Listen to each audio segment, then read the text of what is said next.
আমার কথা শোনার জন্য আবারও আপনাদের ধন্যবাদ। সবচেয়ে দামি গাড়ি কিনেছেন ব্যারিস্টার সুমন, সেই ভাইরাল সুমন, চিনছেন তো তাকে? যে বিভিন্ন লাইভ করে ফেসবুকে ভাইরাল হয়েছিলেন এবং পরবর্তীতে জাতীয় সমস্যাগুলো তার লাইভে তুলে ধরেছিলেন। তখন তিনি ব্যাপক জনপ্রিয়তা পেয়ে যান। তারপরে আস্তে আস্তে তিনি সমাজের বিভিন্ন অসঙ্গতি সরকারের কাছে তুলে ধরেন, জনগণের কাছে তুলে ধরেন। সব মিলায় তিনি একটা সময় জাতীয় সংসদের সদস্য পদ পান এবং এমপি ইলেকশন করেন। তখন তিনি এমপিও হয়ে যান বিপুল ভোটের ব্যবধানে। সেই এমপি হওয়ার পরে তিনি শুল্ক মুক্ত সুবিধায় সর্বোচ্চ দামি গাড়িটি তিনি নিয়ে আসেন। ভূতের মুখে রাম রাম। তিনি হচ্ছে একজন সজ্জন ব্যক্তি, আবার একজন ব্যারিস্টার। তার মুখে পুরোটাই সমাজের বিশৃঙ্খলা, অসঙ্গতি সব কিছুই ফুটে ওঠে। অথচ তিনি শুল্ক মুক্ত সুবিধায় সবচেয়ে দামি গাড়িটা নিয়েছেন। কেন নিয়েছেন? কি কারণে নিয়েছেন রে ভাই? তার তো কোনো রকম গাড়ি হইলেই হয়, কারণ তিনি সমাজের প্রতিচ্ছবি, সমাজের আয়না, তাই না? তিনি তো তাই বলেছেন। তিনি এখন পালিয়ে আছেন। কি করবেন ভাই এই গাড়ি? একটু বলে যান তো ভাই। কিছুদিন আগে তো দেখলাম পালিয়ে থেকে অজ্ঞাত স্থান থেকে আপনি ভিডিও বার্তা বলেছেন, তাকে কেউ বুঝতে পারে নাই, তিনি ছাত্রদের পক্ষেই ছিলেন। অথচ উনি 2 তারিখ কি 3 তারিখে এই টাইমটার দিকেই উনি সাংবাদিক সম্মেলনে বলছিলেন যে এই ছাত্র জনতা সবাই জামাত শিবির করে। তিনি শেখ হাসিনা ছাপাই গিয়ে বলছিলেন।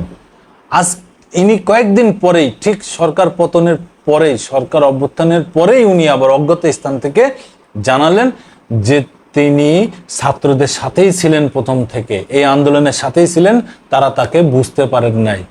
সেই ভূতের মুখে রাম রাম, সেই কথায় বারবার উনি বলে যাচ্ছেন। তো এখন পালিয়ে আছেন কেন ভাই?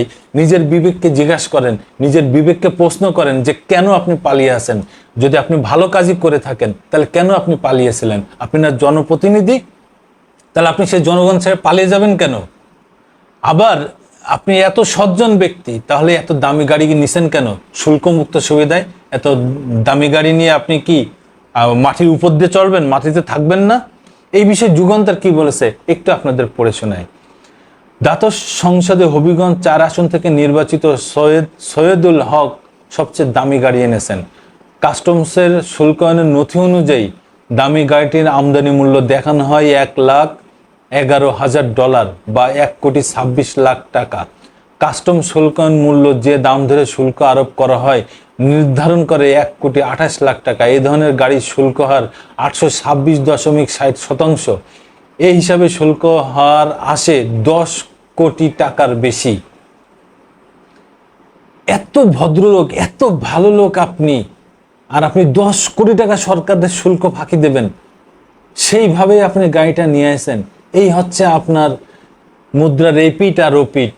দেখেন, যে যায় লঙ্কায় সে হয় রাবণ, একটা কথা আছে না? সেই কথা হচ্ছে সেই লোক ব্যারিস্টার সুমন, যে ক্যামেরার সামনে এক কথা বলে আর ক্যামেরার পিছনে ঠিক তার অপোজিট, ঠিক তিনি চেঞ্জ। কি অবস্থা রে ভাই! $10 কোটি শুল্ক কর ফাঁকি দিবেন আপনি, সরকারের দিবেন না। আপনি এত দামি গাড়ি নিয়ে আসেন। জাপানের ক্রস কন্টিনেন্ট কর্পোরেশন থেকে গাড়িটি আমদানি করা হয়। এটি 2024 সালে তৈরি, latest model. Cylinder capacity, CC বা ইঞ্জিন ক্ষমতা 3,345। সাবেক সংসদ সদস্য সাইদুল হক সুমন একটি সংবাদ মাধ্যমকে জানিয়েছেন, শুল্কমুক্ত সুবিধা থাকলেও $6 লাখ অগ্রিম আয়কর এআইটি দিয়েছি। দ্বাদশ সংসদের মেয়াদের সময় গত 20 জুন গাড়িটি খালাস করেছি, তবে এখনো নিবন্ধন করেনি, কারণ আমার পুরনো গাড়িটি বিক্রয়ের পরে মালিকানা বদলের প্রক্রিয়া শেষ হয়নি। আমি একটি গাড়ি রাখব। তার নির্বাচনী হলফনামায় তার কাছে 10-12 লাখ টাকা ক্যাশ আর তার এই গাড়ি, আর কিছুই নেই, এরম কি বলা হয়েছিল। অথচ তিনি $1,26,00,000 গাড়ি নিয়ে আসতেন, $10 কোটি শুল্ক কর মওকুফ হিসাবে। দেখেন চেহারাটা, দেখেন তার। দ্বিতীয় সর্বোচ্চ দামি গাড়ি এনেছেন মাগুরা 1 আসনের সাবেক সংসদ সদস্য ক্রিকেটার সাকিব আল হাসান। গত 30 জুলাই তিনি গাড়িটি খালাস করেন। তিনি গাড়ি এনেছেন সিঙ্গাপুরের Toyota Tsusho Asia Pacific private limited থেকে। তার গাড়ি ব্র্যান্ডের Toyota LC station wagon GRS. গাড়িটির সিলিন্ডার ক্যাপাসিটি 3,346। সাকিব আল হাসানের গাড়িটির আমদানি মূল্য দেখানো হয় 1,14,00,000 জাপানি ইয়েন বা 1,06,00,000 টাকা। এই গাড়ির শুল্ক হার 826.60%। গাড়িটির শুল্কায়ন মূল্য প্রায় 1,08,00,000 টাকা। এই হিসাবে গাড়িটির শুল্ক আসে 8,92,00,000 টাকা। সংসদ সদস্য হিসেবে শুল্কমুক্ত সুবিধা পেয়েছেন সাকিব আল হাসান। শুধু অগ্রিম কর বাবদ 5,39,000 টাকা পরিশোধ করতে হয়েছে তাকে।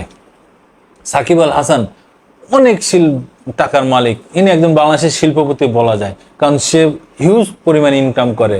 তারও এই শুল্কমুক্ত গাড়ি নিয়ে আসতে হবে, তারও সরকারকে শুল্ক দিতে হবে না।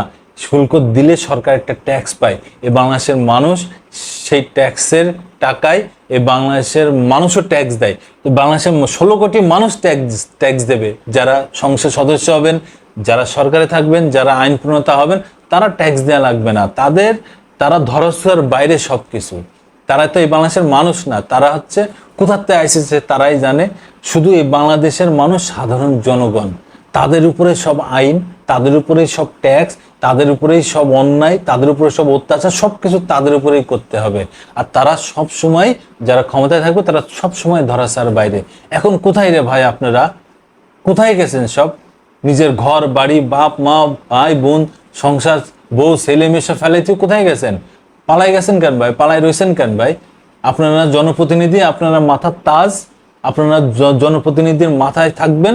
কোথায় আপনারা? সেই জনপ্রতিনিধিদের ভয়তে আপনারা পালিয়েছেন, এই বাংলাদেশ ছেড়ে কেউ চলে গেছেন, এই বাংলাদেশের ভিতরে পালিয়েছেন। নিজের বিবেককে প্রশ্ন করেন ভাই, কি করেছেন আর সামনে কি করবেন।